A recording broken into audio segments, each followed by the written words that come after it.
Rezultate unë besoj tregojnë për nivel shumë të lartë të pjekurisë dhe maturisë qytetarëve, të cilët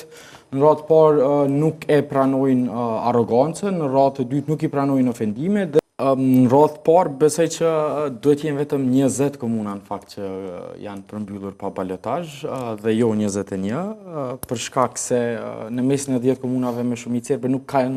kanë përmbyllur garën që të 10-at. Klokoti do të jetë në balotazh. Por që prapë si numër ka qenë të paktën në vlerësimin tim dukshëm më i lartë se sa që kanë qenë pritshmëritë.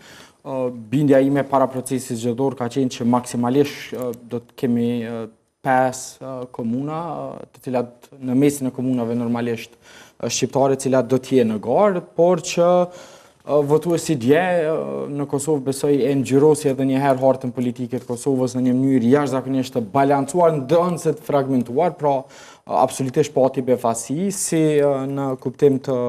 komunave që u përmbyllën pa nevojën e balotazhit, por edhe kandidatëve që i fituan zgjedhjet, të cilat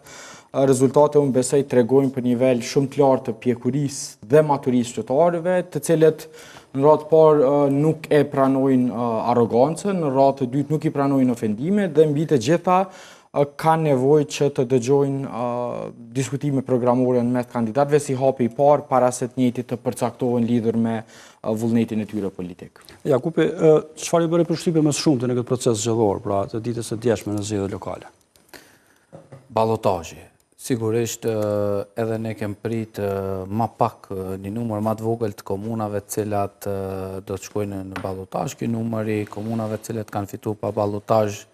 më kthen diku mbrapa ku bashkë me këtu Eugenin kemi qenë një proces shumë të rëndësishëm të reformës së zgjedhjeve lokale në Kosovë, ku njëra prej pikave ka qenë me miratim dhe themi kështu absolut atij grupi që në Kosovë duhet të rishikohet ballotazhi. Kjo për shkak se sipas gjitha gjasave qytetari e Republikës Kosovës, komunat e Republikës Kosovës po dëshiron që zgjedhjet me i përfundu që në raundin e parë. Pra me ndru ligjin? Me ndru ligjin, absolutisht me ndru ligjin për shkak se edhe kandidat tjerë, përshojmë gjithmonë në shumicën e rasteve, kandidatë cilët janë në vendin e tretë e tutjet e poshtë, po ka një diferencë bukur të madhe. Edhe është ashiqare, le të themi ashtu që pjesëmarrja e tyre në garë më shumë po bëhet për kalkulime edhe për mundësi të marrjes së pushtetit apo qeverisës se sa që ata të jenë fitimtarë. Nëse mundem, fakt, unë kujtoj edhe gjatë periudhës kur patëm punu bashkë me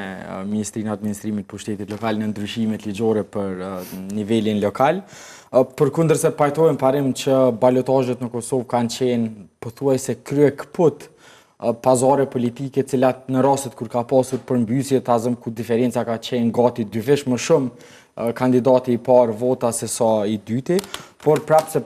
parë nga aspekti i legitimitetit demokratik, besoj që është me rëndësi që të ketë balotazh, sepse në këtë mënyrë tazëm në Kosovë nuk do të kishte